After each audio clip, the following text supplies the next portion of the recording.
ಸಮಾಜ ವಿಜ್ಞಾನ 10ನೆಯ ತರಗತಿ ಭಾಗ 1 ಇತಿಹಾಸ ಅಧ್ಯಾಯ 2 ಬ್ರಿಟಿಷ್ ಆಳ್ವಿಕೆಯ ವಿಸ್ತರಣೆ. ಅಭ್ಯಾಸ ಪ್ರಶ್ನೆಗಳಿಗೆ ಸರಳ ಮತ್ತು ಸಂಕ್ಷಿಪ್ತ ಉತ್ತರಗಳು. ಪ್ರಥಮ ಅಭ್ಯಾಸಗಳನ್ನು ನೋಡೋಣ. ಈ ಕೆಳಗಿನ ವಾಕ್ಯಗಳಲ್ಲಿ ಖಾಲಿ ಬಿಟ್ಟ ಸ್ಥಳಗಳನ್ನು ಸೂಕ್ತ ಉತ್ತರಗಳಿಂದ ಭರ್ತಿ ಮಾಡಿ. ಮೊದಲನೇದು, ಮೊದಲನೆಯ ಆಂಗ್ಲೋ ಮರಾಠ ಯುದ್ಧದ ಅಂತ್ಯದಲ್ಲಿ ಮರಾಠರು ಮತ್ತು ಬ್ರಿಟಿಷರ ಮಧ್ಯೆ ಒಪ್ಪಂದ ಸಾಲ್ಬಾಯ್ ಒಪ್ಪಂದ ಆಯಿತು. ಎರಡನೇದು, ಸಹಾಯಕ ಸೈನ್ಯ ಪದ್ಧತಿಯನ್ನು ಜಾರಿಗೆ ತಂದವನು ಲಾರ್ಡ್ ವೆಲೆಸ್ಲಿ. ಮೂರನೇದು, ಪಂಜಾಬನ್ನು ಬ್ರಿಟಿಷ್ ಸಾಮ್ರಾಜ್ಯದಲ್ಲಿ ವಿಲೀನಗೊಳಿಸಿಕೊಂಡ ಗವರ್ನರ್ ಜನರಲ್ ಲಾರ್ಡ್ ಡ್ಯಾಲ್ಹೌಸಿ. ನಾಲ್ಕನೇದು, ದತ್ತು ಮಕ್ಕಳಿಗೆ ಹಕ್ಕಿಲ್ಲವೆಂಬ ನೀತಿಯನ್ನು ಜಾರಿಗೆ ತಂದವನು ಲಾರ್ಡ್ ಡಾಲ್ಹೌಸಿ. ಪ್ರಶ್ನೆ ಸಂಖ್ಯೆ 2, ಕೆಳಗಿನ ಪ್ರಶ್ನೆಗಳಿಗೆ ಗುಂಪುಗಳಲ್ಲಿ ಚರ್ಚಿಸಿ ಉತ್ತರಿಸಿ.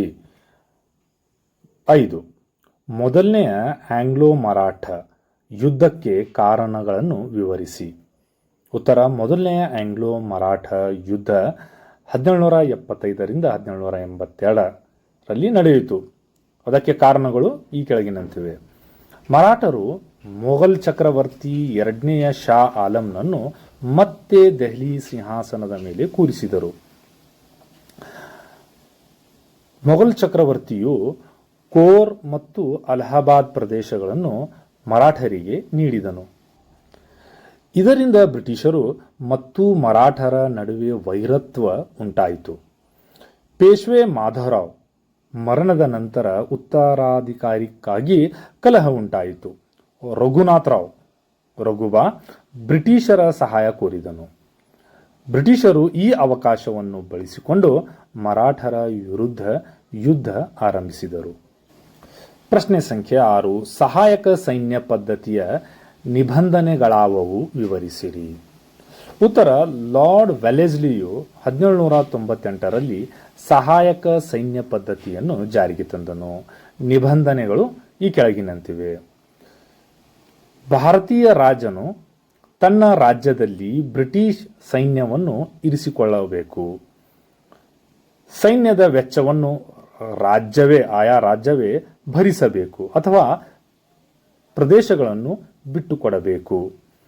ರಾಜನ ಆಸ್ಥಾನದಲ್ಲಿ ಬ್ರಿಟಿಷ್ ರೆಸಿಡೆಂಟ್ ಅನ್ನು ನೇಮಿಸಿಕೊಳ್ಳಬೇಕು. ಬ್ರಿಟಿಷರ ಅನುಮತಿ ಇಲ್ಲದೆ ಯುರೋಪಿಯನ್ನರನ್ನು ನೇಮಿಸಬಾರದು. ಬೇರೆ ರಾಜ್ಯಗಳೊಂದಿಗೆ ಯುದ್ಧ ಅಥವಾ ಸಂಧಾನ ಮಾಡಲು ಗವರ್ನರ್ ಜನರಲ್ನ ಅನುಮತಿ ಪಡೆಯಬೇಕು.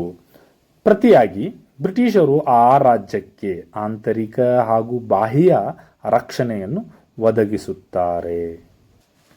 ಪ್ರಶ್ನೆ ಸಂಖ್ಯೆ 7, ಮೂರನೆಯ ಆಂಗ್ಲೋ ಮರಾಠ ಯುದ್ಧವನ್ನು ವಿವರಿಸಿ.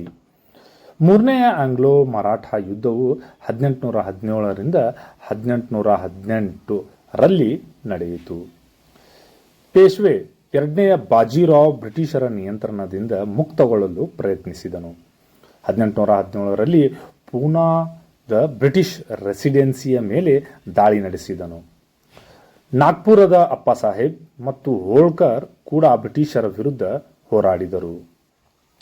1818ರಲ್ಲಿ ಕೋರೆಗಾಂವ್ ಮತ್ತು ಅಸ್ಟಿ ಯುದ್ಧಗಳಲ್ಲಿ ಮರಾಠರು ಸೋತರು.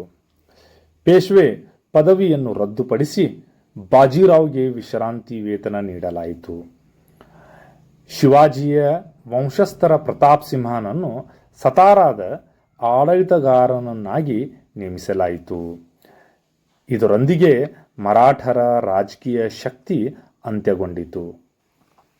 ಪ್ರಶ್ನೆ ಸಂಖ್ಯೆ 8, ಬ್ರಿಟಿಷರ ಅಧಿಕಾರ ವಿಸ್ತರಣೆಗೆ ದತ್ತು ಮಕ್ಕಳಿಗೆ ಹಕ್ಕಿಲ್ಲ ಎಂಬ ನೀತಿಯು ಹೇಗೆ ಸಹಾಯಕಾರಿಯಾಯಿತು?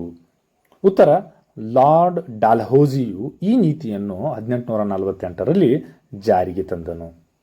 ಮಕ್ಕಳಿಲ್ಲದೆ ರಾಜನು ಮೃತಪಟ್ಟರೆ ದತ್ತು ಮಗನಿಗೆ ರಾಜ್ಯದ ಉತ್ತರಾಧಿಕಾರಿ ಸಿಗುವುದಿಲ್ಲ ಎಂದು ಘೋಷಿಸಲಾಯಿತು.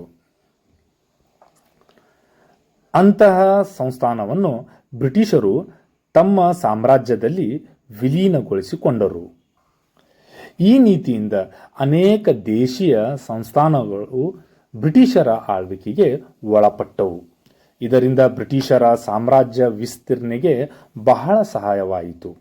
ಈ ನೀತಿಯ ವಿರುದ್ಧ ಜನರಲ್ಲಿ ಅಸಮಾಧಾನ ಹೆಚ್ಚಾಗಿ 1857ರ ಪ್ರಥಮ ಸ್ವಾತಂತ್ರ್ಯ ಸಂಗ್ರಾಮಕ್ಕೆ ಇದು ಪ್ರಮುಖ ಕಾರಣವಾಯಿತು.